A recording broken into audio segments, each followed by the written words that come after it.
Lorsqu'on pense au droit, on pense souvent à la notion de justice. Mais est-ce que les notions de droit et de justice sont synonymes?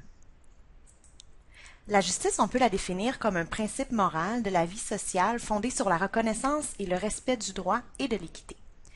Le droit, quant à lui, se définirait davantage comme un ensemble de règles de fonctionnement qu'une société se donne volontairement pour permettre à ses membres d'établir et de maintenir entre eux des relations harmonieuses. En résumé, on peut dire que le droit, c'est le moyen par lequel on essaie de parvenir à la justice. On n'y réussit pas tout le temps.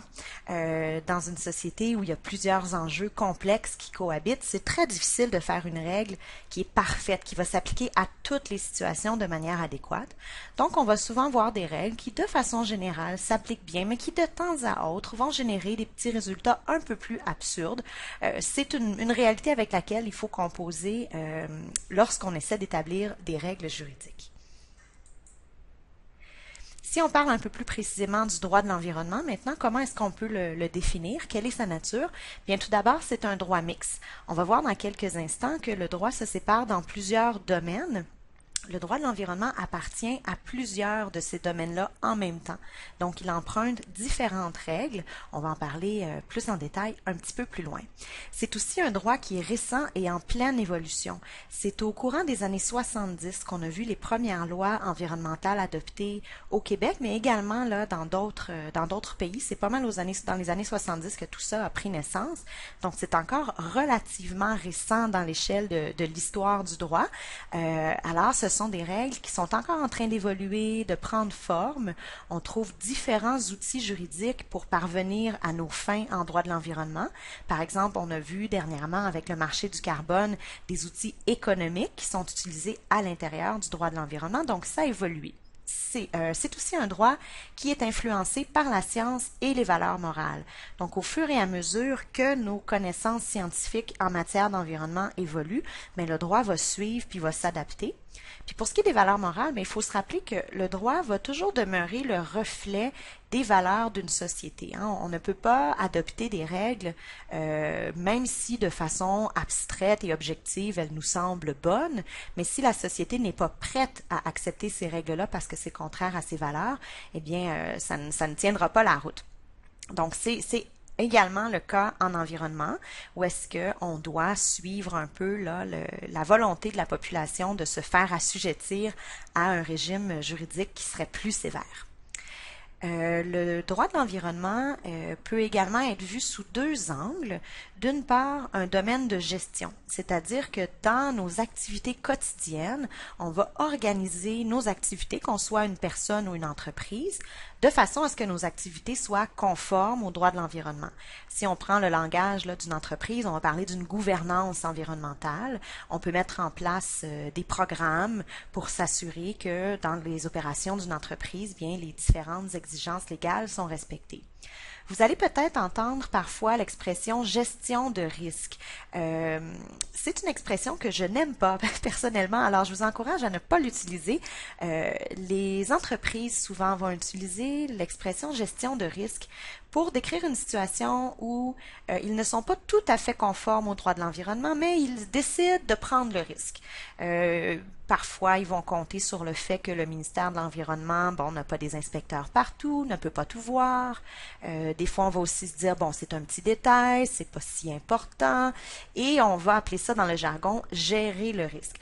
Personnellement, je préfère vraiment l'expression prendre un risque. Alors, si jamais dans votre carrière future, certaines personnes vous parlent de gestion de risque, je vous encourage fortement à insister sur le fait qu'il s'agit davantage d'une prise de risque et que chaque fois, bien sûr, qu'on a une activité qui n'est pas conforme à la loi, on s'expose à un risque de poursuite.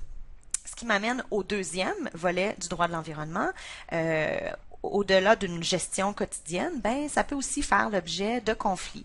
Donc, oui, le droit de l'environnement va ressortir lorsqu'il va y avoir des litiges devant les tribunaux, mais va aussi faire l'objet de débats publics et là, différentes opinions vont s'opposer. Parlons maintenant des sources du droit. Lorsqu'on parle de sources du droit, on se demande d'où ça vient le droit? Qu'est-ce qui fait qu'une règle va devenir obligatoire pour l'ensemble de la population en comparaison à une règle qui serait seulement volontaire, là, qui serait facultative? Donc, la source principale de droit, la source primaire de droit, c'est vraiment la loi et ses règlements d'application. Au-dessus de la loi, on a la Constitution, qui est elle aussi une loi, mais qui est une loi, on pourrait dire la loi suprême du Canada et la Constitution. Toutes les autres lois qui sont adoptées dans le pays ne peuvent pas être contraires à la Constitution. On va reparler de la Constitution un petit peu plus tard. Donc, ces sources-là ont force légale. Force légale, c'est-à-dire qu'ils sont obligatoires pour tous. Après ça, bon, c'est sûr qu'on essaie d'écrire des lois et des règlements le plus précis possible, mais ça arrive des fois qu'il y a certains mots ou certaines expressions dans une loi ou un règlement qui vont laisser place à interprétation. Qui va être en charge d'interpréter ces doutes-là, ces petites zones d'incertitude? Eh bien, ce sont les tribunaux. Les tribunaux rendent des tonnes de décisions chaque année et on va des fois dégager à l'intérieur de ces décisions-là des grands courants. C'est-à-dire qu'il va y avoir plusieurs décisions qui vont être uniformes, qui vont toutes s'entendre pour dire la même chose au sujet d'un article de loi. On va alors parler de jurisprudence. Donc la jurisprudence, c'est lorsqu'il y a consensus ou un quasi-consensus du moins chez les juges quant à l'interprétation correcte à donner à une loi ou à un règlement.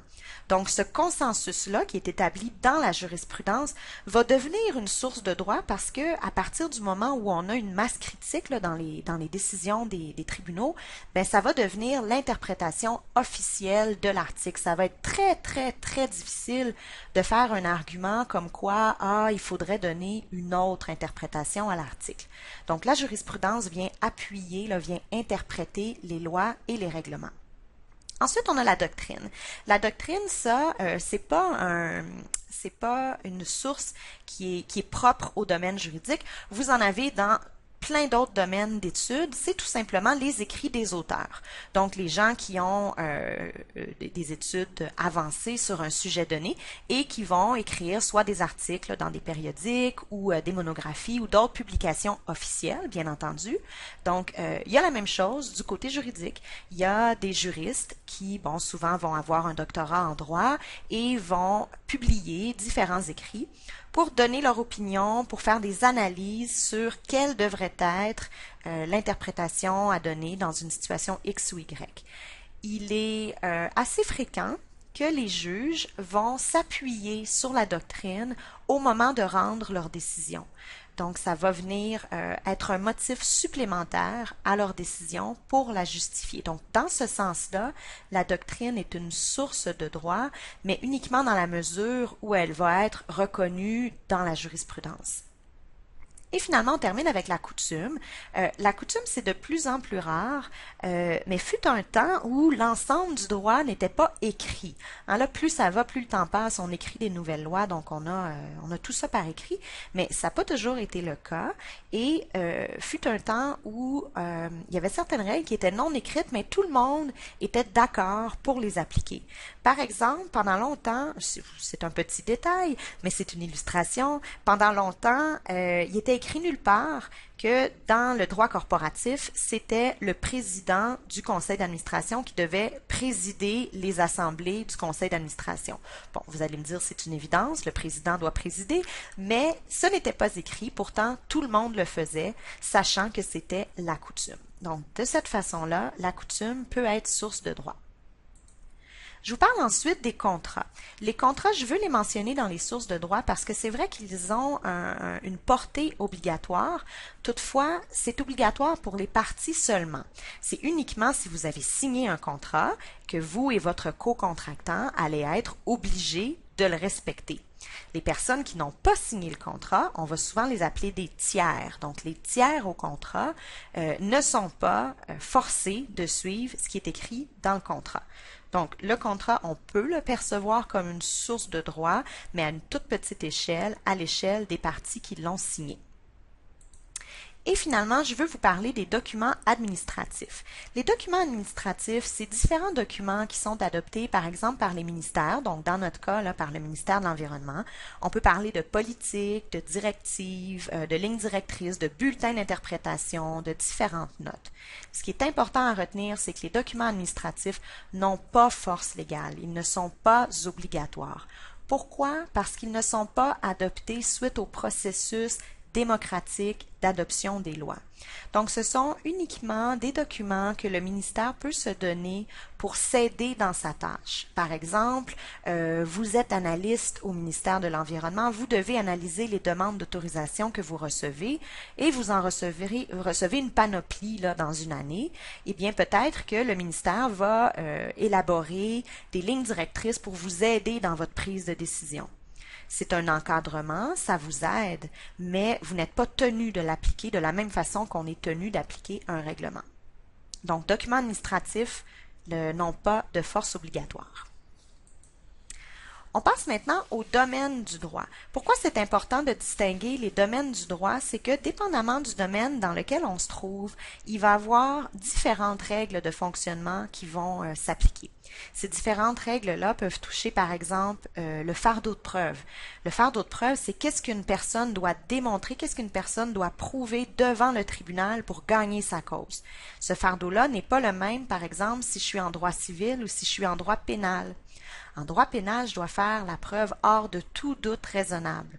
Donc, c'est une preuve qui est plus difficile à faire que si j'étais en droit civil, où est-ce que je dois simplement y aller par prépondérance des probabilités. C'est-à-dire que je dois convaincre le juge que ma version est la bonne à 50% plus 1.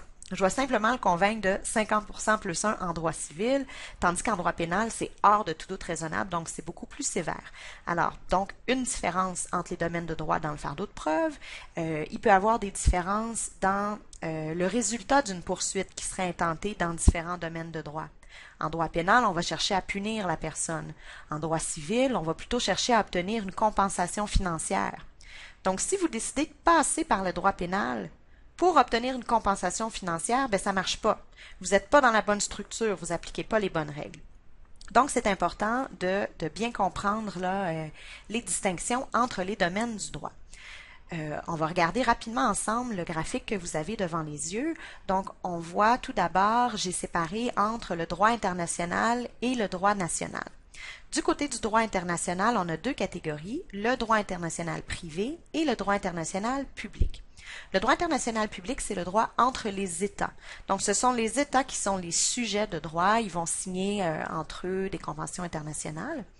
Le droit international privé va toucher les citoyens, mais lorsqu'ils ne sont pas à l'intérieur de leur pays. Donc, qu'est-ce qui vous arrive, vous, citoyens canadiens, s'il se passe quelque chose avec vous dans un autre pays? Bien, il y a des ententes internationales comme ça qui établissent des règles sur qu'est-ce qu'on va faire si on doit intenter une poursuite contre quelqu'un dans un autre pays, si par exemple on fait un contrat entre deux compagnies qui ont leur siège social dans des pays différents. Qu'est-ce que ces deux compagnies-là vont faire si jamais il y a un litige? Est-ce qu'ils vont s'adresser aux tribunaux du pays A ou du pays B? Eh bien, ce sont les règles de droit international privé qui répondent à ces questions-là. Dans le cadre de notre cours, on va beaucoup plus se pencher sur le droit national, qu'on appelle aussi le droit domestique, qui est le droit qui s'applique à l'intérieur du territoire d'un État. Là aussi, on peut le diviser entre privé et public. Dans la catégorie privée, ce sont les situations où est-ce qu'on va avoir des personnes qui vont être en relation l'une avec l'autre. On peut parler de personnes physiques, des individus comme vous et moi, ou on peut parler de personnes morales, donc des entreprises et d'autres associations. Donc, le droit privé ne vise que la relation entre les personnes. Lorsqu'on parle de droit public, là, c'est un droit qui va impliquer l'État. Donc, l'État va rentrer dans la situation puis il va avoir une interaction avec ses citoyens. Je ne décrirai pas là, en détail chacun des sous-domaines là, civil, commercial, social, mais vous l'avez dans une de vos lectures, donc vous aurez plus de détails là-dessus dans vos lectures. Vous remarquez que dans le schéma, le droit de l'environnement n'est pas présent. C'est que, comme je l'ai dit en introduction, le droit de l'environnement, il est transversal à plusieurs domaines. Donc, il va emprunter au droit civil, au droit administratif et au droit pénal. Donc, on va regarder un peu plus en détail ces trois domaines de droit-là. Commençons par le droit administratif qui appartient au droit public. On peut le définir comme l'ensemble des règles qui régissent l'organisation et le fonctionnement du pouvoir exécutif et de l'administration, ainsi que les rapports de l'exécutif et de l'administration avec les citoyens. Bon, qu'est-ce que ça veut dire? Premier point, l'organisation et le fonctionnement du pouvoir exécutif. Le pouvoir exécutif, là, c'est les ministères, par exemple. Donc, le ministère de l'Environnement, il y a des règles légales qui s'appliquent à son fonctionnement. Il y a une loi qui a créé le ministère de l'Environnement, qui lui a donné des pouvoirs, des missions. Cette loi-là appartient au droit administratif. C'est des lois avec lesquelles on est rarement confronté parce que c'est vraiment de l'organisation interne là, du ministère. Ce qui nous touche davantage, c'est le deuxième point, donc les rapports de l'exécutif et de l'administration avec les citoyens. Ça, c'est très vaste comme domaine. C'est chaque fois que vous avez à entrer en relation avec le gouvernement et qu'il y a une loi qui régit votre situation. Par exemple, la loi sur la qualité de l'environnement dit que pour réaliser certains projets, vous devez faire une demande d'autorisation au ministère de l'Environnement. Eh bien, cette relation-là qui s'établit entre vous et le ministère de l'Environnement, c'est du droit administratif. C'est un droit qui est public parce que le gouvernement est impliqué et c'est administratif parce qu'on est en train de parler des rapports normaux entre le citoyen et l'administration. Passons maintenant au droit civil, qui est un droit privé, c'est-à-dire que le gouvernement ne s'implique pas là-dedans. On vise à régir des relations entre les personnes, qu'elles soient physiques ou morales. Le droit civil, c'est un droit commun qui s'applique en l'absence de règles particulières énoncées dans les lois. Au Québec, les règles du droit civil sont principalement énoncées dans le Code civil du Québec. Le Code civil, bien que ça s'appelle un code, dans le fond, c'est une loi. C'est une très grosse loi.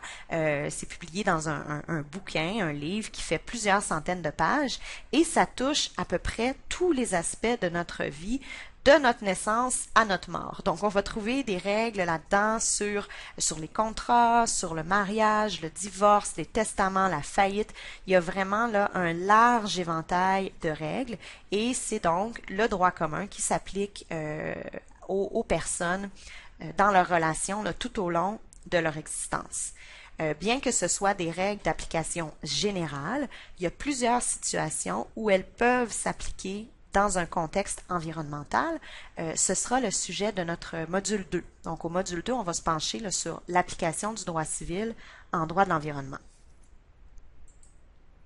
Et je termine en vous parlant du droit pénal qui appartient au grand domaine du droit public puisque le gouvernement est impliqué. Et le droit pénal, eh bien, c'est l'ensemble des règles qui visent à définir les crimes, les infractions et les peines, à punir les comportements prohibés par la loi et à dissuader les éventuels délinquants là, en leur faisant peur avec des amendes ou des peines d'emprisonnement. Là aussi, le droit de l'environnement emprunte beaucoup au droit pénal parce que lorsque les règles en matière environnementale qui sont établies dans les lois ou les règlements ne sont pas respectés, eh bien, on va enclencher un processus pénal, c'est-à-dire que le gouvernement aura le pouvoir de nous imposer des pénalités et d'intenter contre nous des poursuites pénales. Vous avez un exercice formatif qui vous permet d'approfondir, de tester votre compréhension de ces trois domaines de droit-là. Donc, je vous invite à le faire là, après avoir effectué les lectures sur le sujet.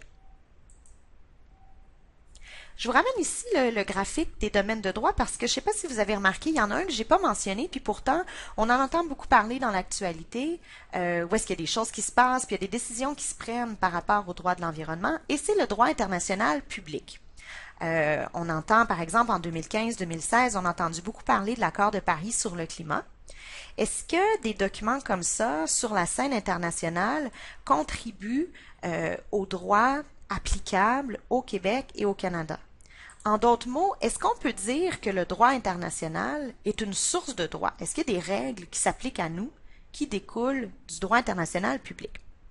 On va prendre quelques minutes pour en parler parce que c'est important de bien distinguer les choses ici. Donc, le droit international public, comme je le disais un peu plus tôt, c'est un droit qui va régir les relations entre les États. Il a des sources qui lui sont propres parce que c'est un domaine de droit bien particulier du fait qu'il s'applique sur la scène internationale. Donc, d'où vient le droit international public? Il vient de déclarations de principes qui sont des grands documents, par exemple la déclaration de Rio en environnement, qui viennent établir des grands principes mais qui n'ont pas vraiment de force.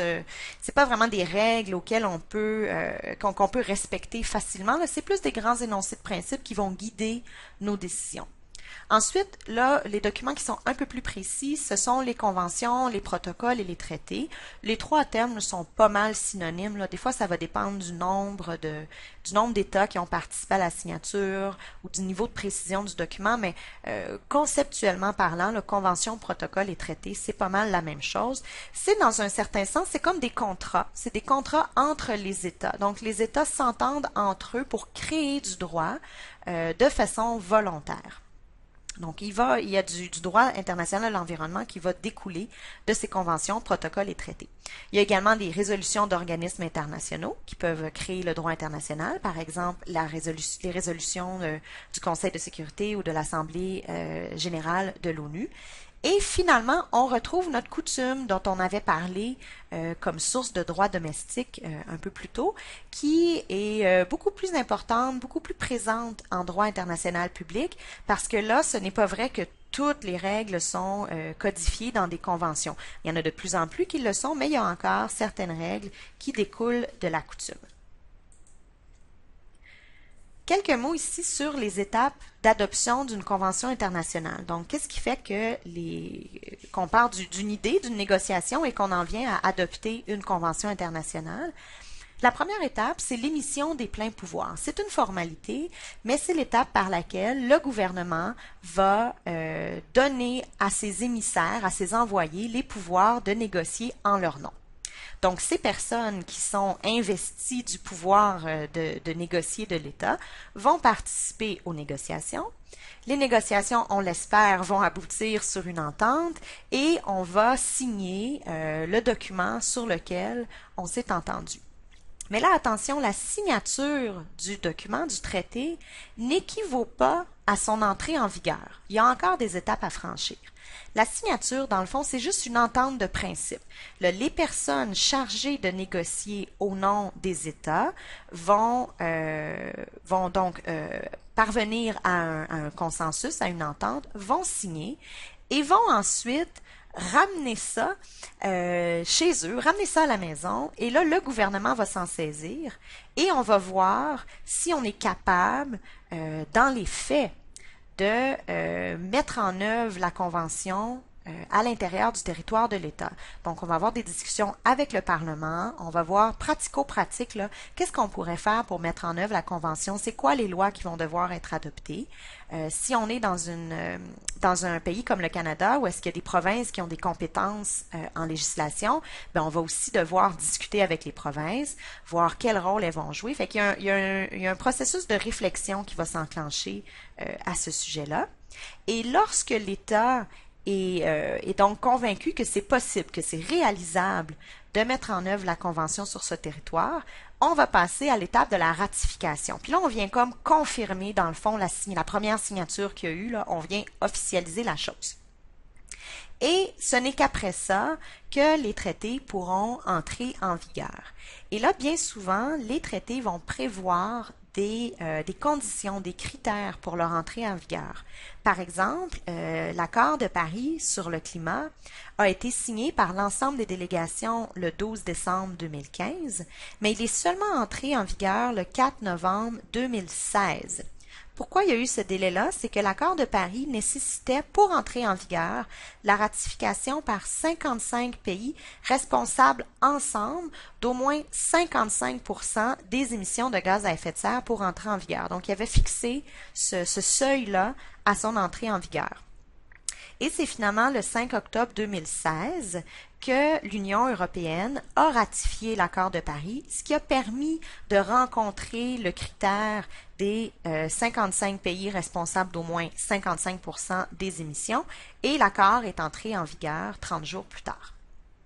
Finalement, je vous précise que même si vous ne faisiez pas, je dis vous, mais je parle des États, donc imaginons que vous êtes un État et vous ne faisiez pas partie des premiers États qui ont négocié une convention, c'est toujours possible d'y adhérer par la suite et bien souvent, c'est le traité ou la convention là, qui va prévoir un mécanisme pour les États qui voudraient y adhérer par la suite. Donc, une fois qu'on a une convention, comment ça marche la convention? Quels sont les moyens pratiques pour l'appliquer, pour qu'elle rencontre ses objectifs? Un premier mécanisme, c'est la conférence des parties. On entend souvent là, dans le contexte de la Convention cadre des Nations unies sur les changements climatiques, on parle souvent de COP. On avait Paris COP 21, on a eu Marrakech COP 22. Ben, le COP, c'est Conference of Parties. Donc, c'est à ça dont on fait référence. Et ce sont donc les États qui ont signé la Convention qui vont se réunir sur une base régulière pour discuter de la Convention, de sa mise en œuvre. Par exemple, dans le cas justement de la Convention cadre des Nations unies sur les changements climatiques, ben, la conférence des parties a adopté les différents protocoles qu'on a connus à travers les années, donc protocole de Kyoto, accord de Paris.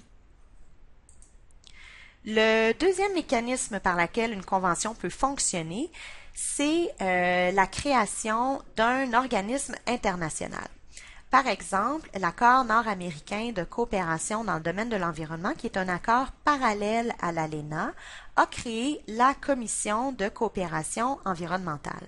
Cette commission, donc, c'est un organisme permanent qui d'ailleurs est installé à Montréal et qui a pour objectif de favoriser la coopération entre les pays signataires de l'ALENA en vue d'examiner les questions environnementales qui suscitent des préoccupations à l'échelle nord-américaine. Donc, il y a différents plans et programmes qui sont mis en place par la Commission de coopération environnementale dans le but d'atteindre les objectifs là, de l'accord.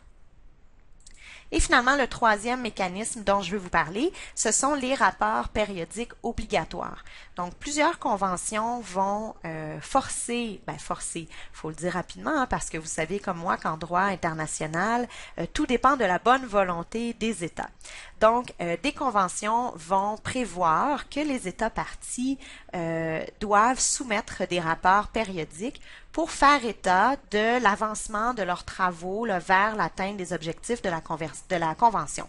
Par exemple, la Convention sur la diversité biologique prévoit que tous les 4 ans, les États parties doivent faire un rapport en disant, bon, qu'est-ce qu'ils ont mis en place sur leur territoire pour permettre la conservation de la biodiversité. Bon, qu'est-ce qui arrive si on ne respecte pas le droit international? On l'a dit, le droit international est sur une base volontaire. Il n'y a pas vraiment de police internationale là, qui vient vérifier ce que tout le monde fait. Donc, les conventions peuvent prévoir différents recours. Il peut y avoir un mécanisme de plainte qui est prévu à l'intérieur des conventions, qui permet de mettre la lumière sur un État qui ne l'aurait pas suivi. On peut faire des protestations diplomatiques, donc par les différents véhicules, les différents outils diplomatiques qui sont déjà en place. On peut faire aussi une plainte au secrétariat de la Convention, donc qui est, quand je vous parlais plus tôt là, de la mise en place d'organismes pour gérer la Convention, eh bien, il peut y avoir la possibilité, un mécanisme officiel de plainte au secrétariat. Pour ce qui est des sanctions maintenant, ben, les sanctions vont être davantage commerciales, économiques, diplomatiques. On ne pourra pas, bien sûr, mettre un État en prison pour ne pas avoir respecté une convention. Ce qui fait dire à plusieurs personnes que le droit international est un peu mou, qui n'est pas vraiment mis en œuvre. C'est vrai, oui et non. Ce qu'il faut se rappeler, c'est que lorsque les États acceptent de signer une convention, c'est qu'ils jugent que c'est à leur avantage. Ils jugent que quelque part, ils vont en retirer un certain bénéfice. Donc, le fait d'imposer des sanctions, on pourrait, par exemple, leur retirer ce bénéfice-là. Donc, il y a quand même un certain effet à ces sanctions-là, bien qu'elles ne soient pas comparables aux sanctions qu'on aurait sur le territoire d'un État, là, par exemple, avec des peines d'emprisonnement. Pour ce qui est de la question du règlement des différends, donc le règlement des litiges sur la scène internationale, bien, la Charte des Nations Unies encourage tous les États à chercher des moyens pacifiques pour régler leurs différends, que ce soit par la médiation, l'arbitrage, des poursuites judiciaires, mais bien sûr d'éviter les moyens qui ne seraient pas pacifiques.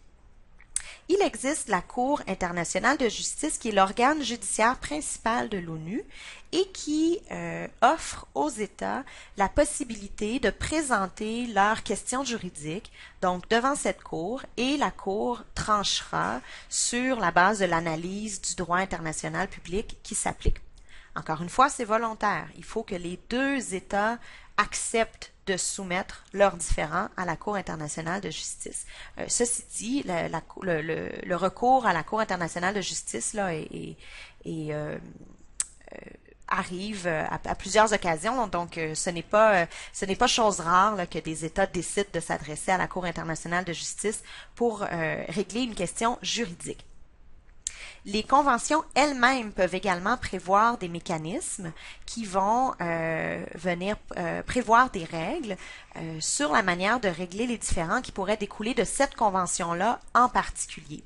Par exemple, dans l'accord de libre-échange nord-américain, il existe un mécanisme de règlement des différends lorsqu'une compagnie qui investit dans l'un des trois États partis, là, que ce soit au Canada, aux États-Unis ou au Mexique, si une compagnie juge que les règles du libre-échange établies par l'ALENA n'ont pas été respectées et qu'elle en a été victime, eh bien, elle peut intenter un recours contre l'État qui n'aurait pas respecté ces règles-là. Donc, c'est un mécanisme quand même assez unique, là. Ce n'est pas tous les jours qu'on donne la possibilité à des entreprises de poursuivre des États, mais c'est un mécanisme qui a été créé, qui a été établi par la Convention internationale qu'est l'ALENA. Bref historique ici du droit international, mais plus particulièrement applicable à l'environnement. Donc, je vous le disais plus tôt, c'est dans les années 1970 qu'est né le droit de l'environnement, mais c'est également le cas sur la scène internationale. On a eu en 1972 la conférence de Stockholm. C'est la première occasion lors de laquelle on a vraiment reconnu l'environnement comme étant un enjeu politique là, sur la scène internationale. Et dans cette foulée, on a créé le programme des Nations Unies en environnement. Autre marqueur historique important, le rapport Brundtland, c'est un document dans lequel qui a donné naissance au concept de développement durable tel qu'on le connaît encore aujourd'hui.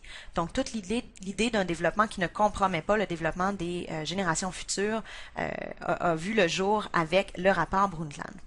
Ensuite, 1992, conférence de Rio, ça vraiment une conférence marquante pour le domaine du droit de l'environnement international. On y a adopté des grandes conventions qui sont encore majeures aujourd'hui, qui sont encore appliquées. La Convention sur la diversité biologique, la Convention cadre des Nations Unies sur les changements climatiques et la Convention sur la lutte contre la désertification. On y a aussi vu l'apparition en droit international public de grands principes qui, encore une fois, sont encore d'actualité aujourd'hui et qu'on continue d'utiliser, par exemple, le principe de précaution et le principe de pollueur-payeur. Finalement, en 2002, la conférence de Johannesburg, où là, on a commencé à reconnaître les disparités dans la situation entre les pays plus ou moins développés et les implications de tout ça pour l'action environnementale. Donc, on a commencé à parler de partenariat nord-sud en matière de droit international de l'environnement. À quoi ça nous mène aujourd'hui? Bien, il y a plus de 500 accords multilatéraux en environnement. Lorsqu'on parle d'accords multilatéraux, on parle d'accords impliquant plus de 2 parties, donc plus de 2 États. Et on a plus d'1 millier d'accords bilatéraux, donc impliquant seulement 2 États. Pourquoi on a un nombre si élevé d'accords bilatéraux? Bien, c'est bien simple. Chaque fois que des États partagent une frontière, il y a fort à parier qu'il va y avoir un enjeu environnemental entre les 2 États qui va devoir faire l'objet d'une entente. Donc, que ce soit, par exemple, l'utilisation et la protection d'une rivière qui passerait sur le territoire des 2 États, la protection de certaines espèces fauniques qui migreraient entre le territoire des 2 États. Donc, il y a vraiment la matière à réglementer beaucoup de choses là, de part et d'autre d'une frontière. Le Canada, et ici je vous donne des données qui datent de janvier 2015, donc le Canada est parti à 85 accords internationaux en environnement, dont 24 accords bilatéraux avec les États-Unis, ce qui s'explique par la très longue frontière qu'on partage, et 37 accords multilatéraux en environnement. Ça nous ramène à la question qu'on s'est posée au tout début quand on a commencé à parler de droit international en environnement. Est-ce que le droit international est une source de droit sur la scène nationale? Donc, est-ce que le contenu des conventions s'applique au Canada comme une autre loi ou comme un autre règlement s'appliquerait? Eh bien, ça dépend du système auquel on adhère. Il y a deux systèmes qu'on voit là, parmi les États, le système moniste et le système dualiste. Dans le cas du système moniste, le droit international va s'appliquer directement en droit interne dès que la Convention est ratifiée par l'État. C'est par exemple le cas de la France. Donc en France, lorsque l'État accepte de ratifier la Convention que ses envoyés auront préalablement signée, au moment de la ratification, automatiquement, le contenu de la Convention va s'appliquer en droit national. Dans le cas d'un système dualiste, le mot le dit, duo, il y a deux étapes à accomplir. Donc, la mise en œuvre du droit international à l'intérieur du territoire de l'État ne va pas se faire automatiquement lors de la ratification. Ça va nous prendre une deuxième étape qui est l'adoption de lois par les instances compétentes de le faire. Le Canada appartient à la tradition, au système dualiste. Donc, au Canada, on a besoin de cette deuxième étape-là, on a besoin d'adopter des lois pour que le contenu des conventions s'applique sur le territoire canadien. Les lois vont être adoptées soit par le gouvernement fédéral ou par le gouvernement provincial, dépendant des champs de compétences qui sont concernés. Par exemple, il existe une convention entre le Canada et les États-Unis qui s'appelle la Convention concernant la protection des oiseaux migrateurs au Canada et aux États-Unis. Et il y a une loi qui porte presque le même nom, la loi de 1994 sur la Convention concernant les oiseaux migrateurs. Donc, le texte, le contenu de la Convention a tout simplement été traduit dans une loi, a été intégré dans une loi pour pouvoir s'appliquer sur le territoire canadien. Alors, si on répond à notre première question, le droit international est-il une source de droit sur le territoire canadien? La réponse, c'est pas vraiment, c'est une source indirecte, en fait. La loi demeure la source principale, donc le droit international va s'appliquer uniquement dans la mesure où il est intégré dans les lois du pays. Alors, j'insiste ici, la mise en œuvre des conventions internationales nécessite l'adoption des lois. Je terminerai avec quelques mots sur le bijuridisme au Canada. Ici, je fais référence aux traditions juridiques. Les traditions juridiques, il en existe plusieurs dans le monde, puis on peut les définir comme des grandes familles de systèmes juridiques qui répondent à des structures et des modes de fonctionnement similaires. Souvent, ces traditions-là vont être le résultat d'événements historiques et politiques. Elles vont donc varier d'un pays à l'autre et selon les époques. Parmi les principales traditions juridiques, on peut parler du droit civil, de la common law, du droit religieux, qui inclut par exemple la loi musulmane ou la loi juive. On peut également parler du droit autochtone, le droit des Premières Nations, ou du droit coutumier. Au Canada, il y a deux grandes traditions juridiques qui sont présentes, le droit civil et la common law. Le droit civil, c'est la tradition juridique qui est héritée du droit romain et qui a été adoptée en France après la Révolution de 1789. Donc, c'est notre héritage français qui nous amène cette tradition juridique-là. La source principale du droit en droit civil, ce sont les lois et règlements. C'est un droit qui est écrit, qui est codifié. Les décisions des tribunaux vont interpréter seulement les lois et les règlements. L'autre tradition juridique qu'on observe au Canada, c'est la common law.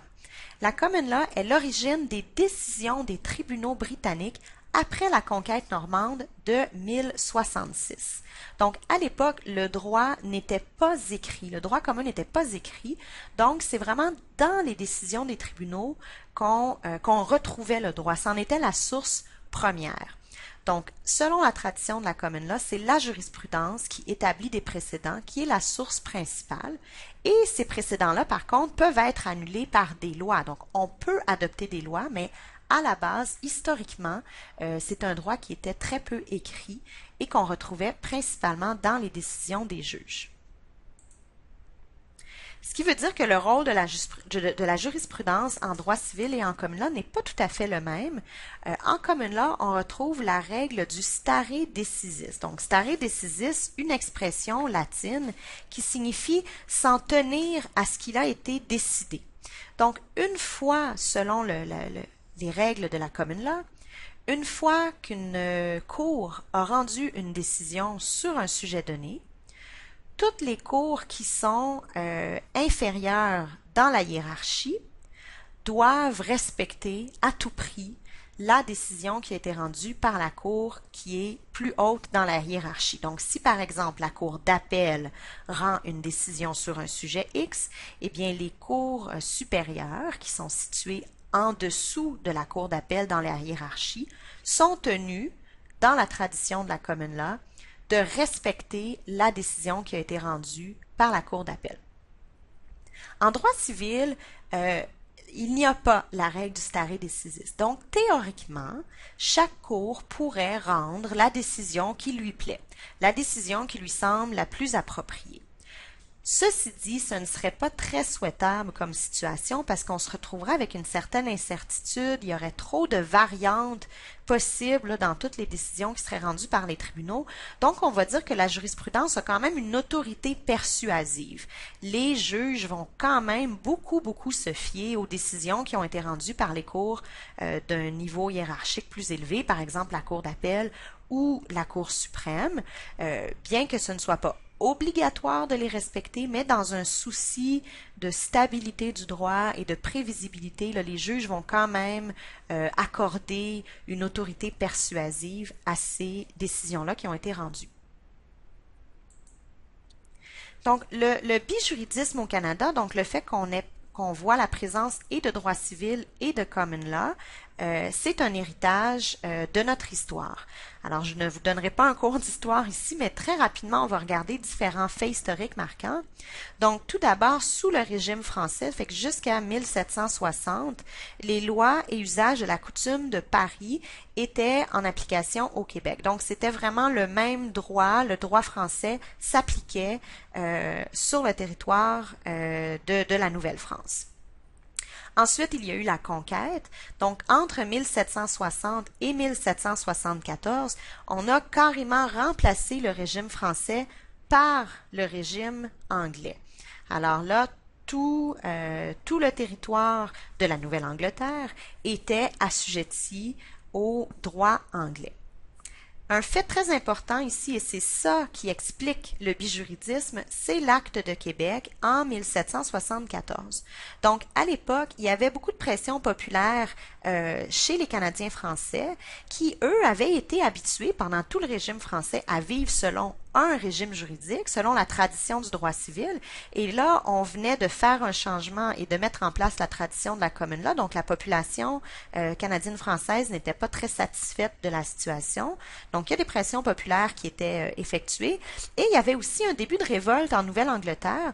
Donc, le gouvernement britannique, dans les circonstances, là, sentant que son pouvoir était un peu menacé, a offert un compromis pour calmer le jeu et a rétabli les lois françaises, mais uniquement en matière civile.